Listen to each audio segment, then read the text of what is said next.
Now I'm going to give this fifth position to you, starting on the G on the 6th string, 3rd fret.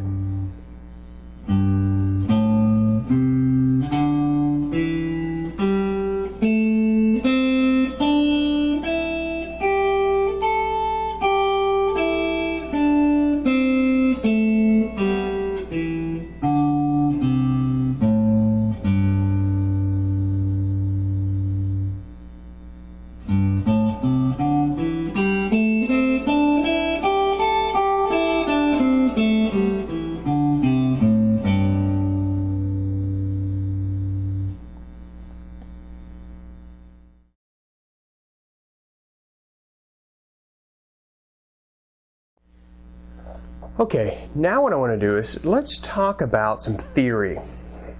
Basically, I call theory the language of music. Okay, it's how musicians speak to one another. You know, if you go to Spain, you need to speak Spanish. If you go to France, you need to speak French. If you go to the United States, you need to speak English. If you're a musician, you need to know theory. And I'm not going to just beat you over the head with a ton of it, although I am kind of a theory nerd and I love all that stuff. But you need to know enough to be able to know how to match up scales and chords. And this is one thing that I would say probably 95% or even higher of guitarists that I run into, that I know of, they don't really understand it. So I'm going to try to break it down in the most simplest terms. And I'm not going to give you a college level course on it, but I just want to give you the basics so that you can get by pretty well. And when I mean get by, I mean be able to look at these blues progressions and match up the proper scales that go with them. So let's talk about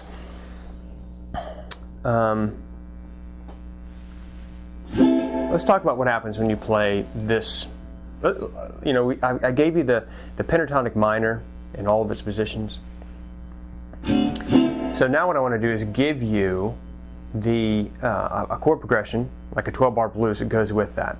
I'm not going to actually show you the 12-bar blues right now, but let's just say that these are the 4 chords. Real simple. Your A chord, okay, and then a D chord, and then goes to an E. Real simple, okay? Those 3 chords, power chords, A, power chord, D, power chord, E, power chord. Okay, I could just go like this.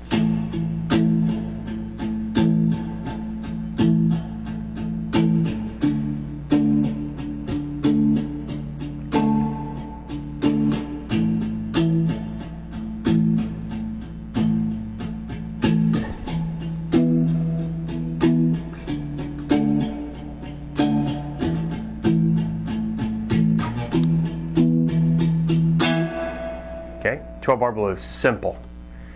Now, what are you going to play over the top of that? Well, I'm going to show you the easiest way that I know.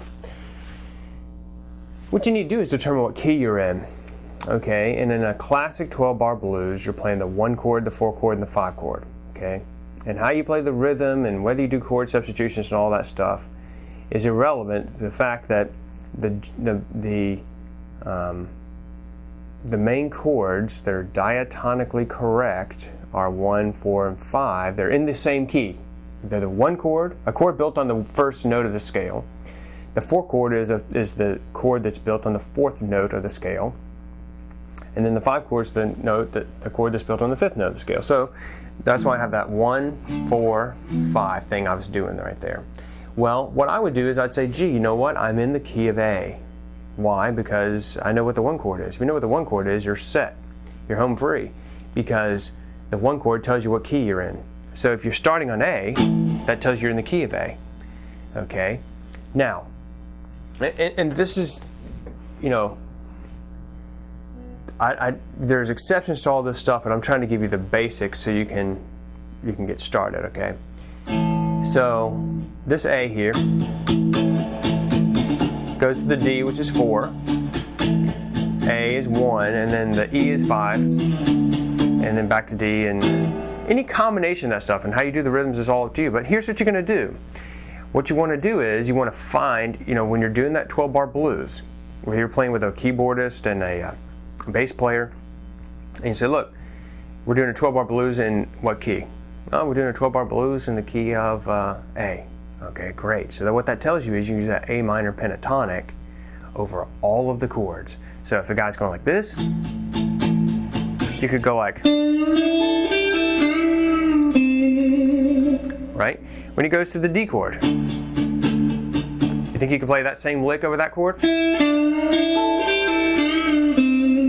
Sure you can. How about the E chord? Could you play the same lick? Sure you could. You could play that same lick over all four of those chords, or all three of those chords, and the reason is they're all in the same key. Okay, how about this lick? Or how about that? Could you play that over this? Of course you could. Listen. I don't even know what I did, but you played over that. You played over the D. You played over the E. Any of those positions we've already talked about. Okay, up and down the fretboard, you can play over those chords. Now, what if the chords are, not just power chords? What if they are, let's say that they're more advanced chords? Well, we'll talk about what to do on that in the next video.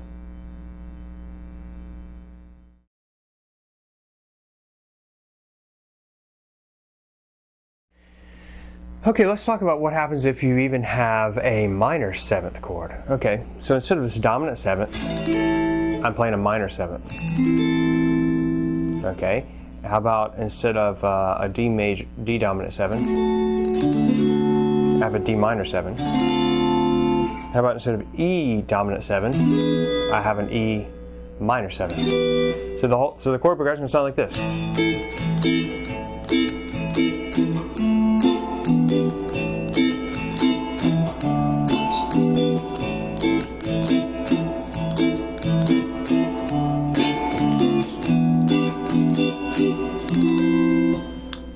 So what do I do in that case?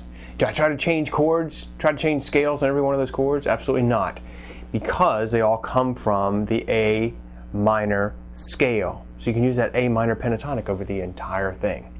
Okay, so that's the only point I'm getting at, is that don't let these different chords start throwing you off, whether you're just going like this,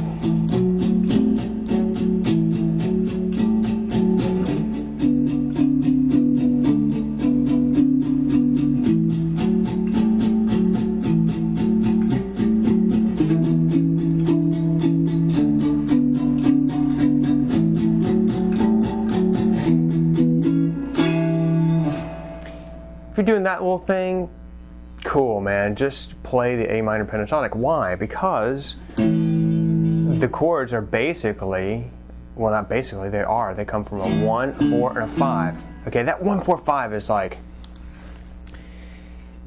90% or probably more of all blues songs are going to be built around some form of the 1, 4, 5. So as soon as you nail down what the 1 is, you can just stick to that scale. So in this case, I'm starting on A, use A minor. What if I moved up to B? What if I started on?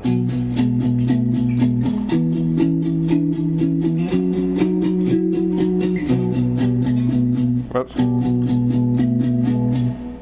If you start on B, you play the B minor pentatonic. So if I was going,